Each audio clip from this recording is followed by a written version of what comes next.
এইখন হ'ল 2017 চনৰ ইংলিছৰ পেপাৰ।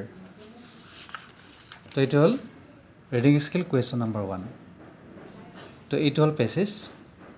এই গোটেই পেছেজটো তোমালোকে ভালদৰে এবাৰ পঢ়ি ল'বা আৰু তাৰ তলত এইবিলাক কুৱেশ্যন দিয়া আছে। Question A, B, C, D, E এই 5টা কুৱেশ্যন দিয়া আছে আৰু প্ৰতিটা কুৱেশ্যনৰ কাষত মাৰ্কবিলাক দিয়া আছে। তোমালোকে মাৰ্ক অনুযায়ী এই কুৱেশ্যন আনচাৰবিলাক কৰিব লাগিব। তোমালোকে ভালদৰে এবাৰ গোটেই পেছেজটো পঢ়ি ল'বা আৰু তাৰপিছত এই উত্তৰবিলাক কৰিবৰ কাৰণে যত্ন কৰিবা। তো এই পেপাৰখন মই কৰাই দিছোঁ কেনেকৈ কৰিব লাগে। তো আমাৰ প্ৰথম যিটো কুৱেশ্যন, সেই কুৱেশ্যনটো হ'ল mention some of the qualities of today's women. ইয়াত মাৰ্ক দিয়া আছে 2। তো এইখন হ'ল এখন ফটোষ্টেট পেপাৰ। মই উলিয়াই দিছোঁ কেনেকৈ কৰিব লাগে। তো প্ৰথম যিটো কুৱেশ্যন এইৰ আনচাৰখিনি আমাৰ ইয়ালৈকে হ'ব।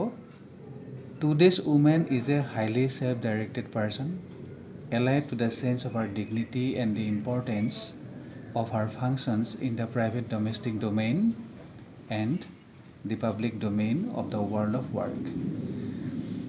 Women are rational in approach, careful in handling situation, and want to do things as best as possible. তো যিহেতু কুৱেশ্যনটো 2 মাৰ্ক দিয়া আছে, গতিকে আনচাৰটো ইয়ালৈকে লিখিলে হ'ব। এতিয়া আমি আহিছোঁ 2 নম্বৰ কুৱেশ্যন। কুৱেশ্যন বিটো দিয়া আছে, Where was the 4th World Conference of Women held and what did it emphasize? ইয়াত দুটা কুৱেশ্যন দিয়া আছে, সেইকাৰণে মাৰ্ক দিয়া আছে 1+1। অৰ্থাৎ আমি দুটা উত্তৰ লিখিব লাগিব। এতিয়া আমি আহিছোঁ ইয়াৰ উত্তৰলৈকে। তো প্ৰথম যিটো question, Where was the 4th World Conference of Women held? The 4th World Conference of Women held in Beijing in September 1995. অৰ্থাৎ এইটো হ'ল প্ৰথম কুৱেশ্যনৰ উত্তৰ, কিন্তু আমি ইয়াতে was held লিখিব লাগিব। অৰ্থাৎ ইয়াতে আমি wasটো বহাব লাগিব। was held in Beijing in September 1995. পিছৰ যিটো কুৱেশ্যন সেইটো আছিল what did it emphasize? It emphasized that no enduring solution of the society's most threatening social, economic and political problems could be found without the participation and empowerment of women.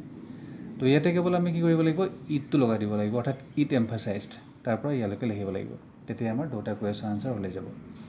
এতিয়া আমি আহিছোঁ question number 3, অৰ্থাৎ question number C। What factors prevent a majority of women from enjoying their rights and opportunities? তো এই question আনচাৰলৈকে আমি আহিছোঁ। তো ইয়াৰ উত্তৰটো আছে 2 নম্বৰ যিটো পেৰাগ্ৰাফ তাত।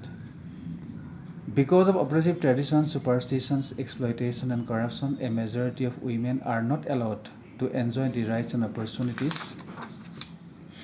bestowed on them. ইয়ালৈকে লিখিলে হ'ব এইটো উত্তৰ। কিন্তু ইয়াতে এটা কথা কেনেকুৱা যে ডাইৰেক্ট আমি নিলিখি পেলাই আমি নিজাকৈ লিখিব পাৰোঁ। যেনেকুৱা a majority of women are prevented from enjoying their rights and opportunities because of the oppressive traditions, superstitions, exploitation and corruption. সেনেকৈ এইটো উত্তৰ লিখিব পাৰি। এতিয়া আহিছে পিছৰ কুৱেশ্যনটো, question number D।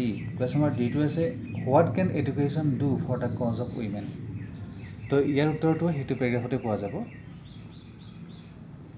Education is the main instrument through which we can narrow down the prevailing inequality and accelerate the process of economic and political change in the status of women. অৰ্থাৎ এই এনচাৰটো লিখিলে হ'ব। তাৰ লগতে আমি অলপ বঢ়াই দিব পাৰোঁ এনচাৰটো। One of the major reasons for this state of affairs is the lack of literacy and awareness among women. Education is the main instrument through which we can narrow down the prevailing inequality and accelerate the process of economic and political change in the status of women. তো এইখিনি লিখিলে আমাৰ question ডিৰ এনচাৰটো হৈ যাব।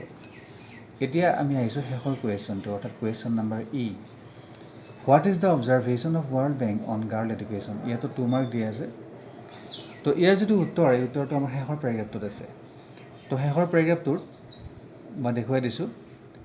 A recent World Bank study says that educating girls is not a charity, it is a good economics, and if developing nations are to eradicate poverty, they must educate the girls. অৰ্থাৎ ইয়ালৈকে লিখিলে আমাৰ 2 number কুৱেশ্যনৰ শেষৰ যিটো question তাৰ question আনচাৰটো ওলাই যাব। বা আমি অলপমান লগাইও দিব পাৰিম। The report says that the economic and social returns on investment in education and girls considerably affect the human development index of the nation. অৰ্থাৎ ইয়াৰ পৰা যদি আমি ইয়ালৈকে লিখোঁ তেতিয়াহ'লে গোটেই সম্পূৰ্ণ আনচাৰটো আমাৰ আহি যাব গতিকে এনেকৈ আমি আনচাৰবিলাক কৰিব লাগিব